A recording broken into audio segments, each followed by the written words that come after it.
The ollie is obviously the most important step in skateboarding. It's what allows you to do all types of grinds, slides, etc. But I think there is a mindset to have before you even get into ollies, things that you should know to make all of the processes easier as you move forward. So here are 10 things every beginner should know before you even learn the ollie, starting with how the ollie works. When people try ollies, they just jump and hope that the board comes with them, but there is a science to it, and then from there you can expand. All you have to do is pop on the tail as hard as you can, and when you do that, the board immediately lifts off the ground like this.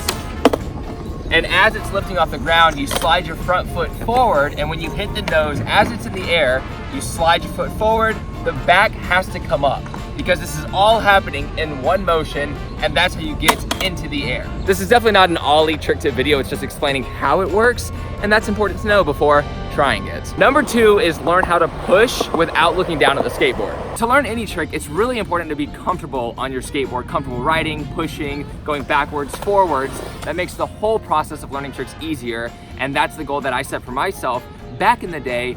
Push without looking down. Another practical one is that you should learn how to tic-tac. This is number 3. It's just something else to make you more comfortable on the skateboard. Number 4, an ollie stationary is so much easier than doing an ollie moving. When I first taught my girlfriend how to ollie, she learned in 9 minutes with these things called skater trainers because they prevent you from moving. Another tactic is learning in a crack. You can also learn in the grass, but the grass is nothing like cement, the way that it absorbs the pop. So it doesn't set you up the way that I feel like skater trains or a crack does. Number 5, I've pretty much already mentioned this, but the ollie is the basic trick of almost every single trick, every grind, every slide. So the more that you focus on making your ollie better, the easier everything in the future that you will learn will be. So I think it is the most important trick in terms of street skateboarding that you can learn to make everything else easier. Also, there's a saying in skateboarding, if you double your pop, you double the spots you can skate. The higher you can ollie, the more in the world, the more street spots that you can actually skate. I have some extremely exciting news. If you do enjoy videos like this and you like me doing trick tips, etc., I have just started a Patreon where I will be uploading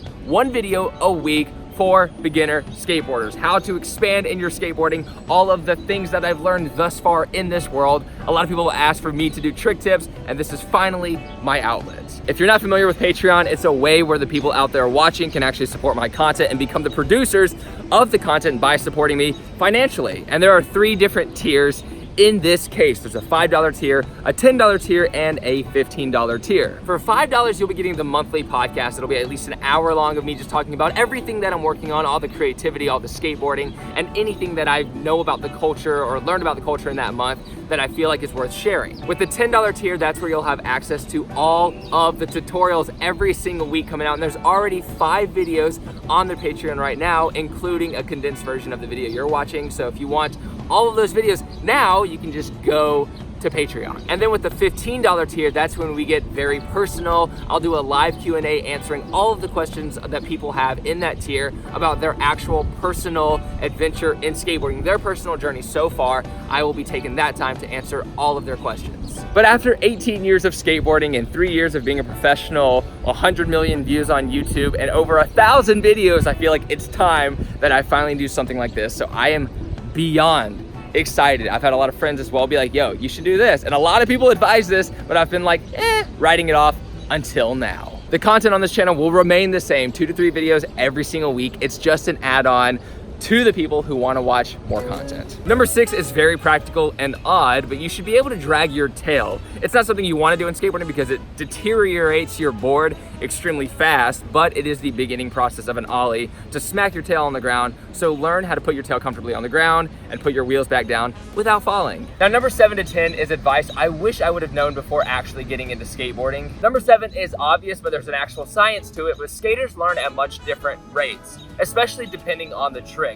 I now still have trouble doing tricks that some of my peers could do. When I first started skating, in a few years, they learned tricks that I still have trouble with. There are some things that your body will just be more prone to depending on which muscles in your legs work better, are more fine-tuned. Don't get upset if other people can learn tricks faster. There are tricks for you that you will be able to learn faster in the future. It's just a give and take. Now, number 8 should be taken a lot more serious than it sounds, but it's a lot easier in skateboarding to progress when you're having fun. If you're passionate about what you're doing in the moment, you will embrace it more. You will spend more time doing it. So when you're skateboarding, make sure you're enjoying the moments that you're having and not being too hard on yourself about learning this or this trick, but finding other things to do with a skateboard to constantly stay excited. If you're having a lot of trouble skating switch, then go back to skating regular. Flip your board some other way, lay on your board, just do a backflip, do anything to keep it exciting. Number 9, every aspect of skateboarding helps every other aspect of skateboarding. So if you're at a skate park,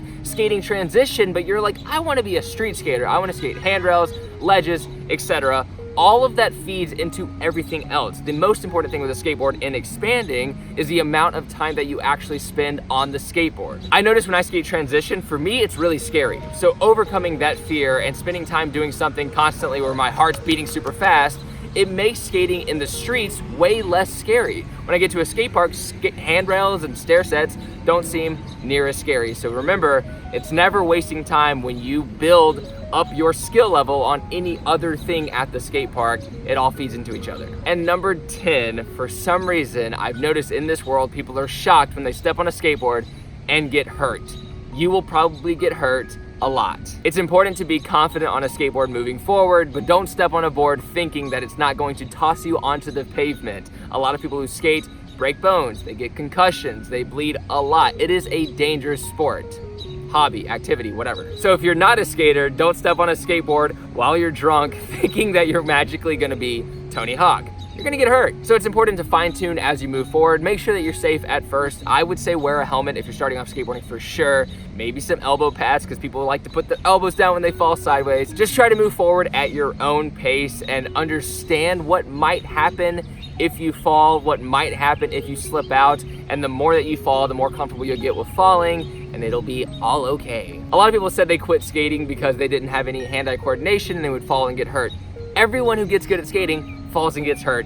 Everyone figures out how to ride a skateboard, and none of us are good at it when we start. So just stick with it and try to think of skateboarding as an artistic outlet. Try to think of it as your creative outlet. For me, it's another version of illustrating or designing. Skating is just a fun expansion that happens to be a really good workout. So again, if you found this video beneficial, there are 4 other videos on my Patreon right now and a condensed version of this video. If you do want to go over there, it would mean a lot. Any support in this skate world means so much, and I love you guys for being here this whole time watching my YouTube channel as well. I'm really excited about building this Patreon community, and of course I will keep uploading 2 to 3 videos a week on this YouTube channel, so don't feel like you have to go over there. It's definitely just good advice for a new skater getting into the skate world.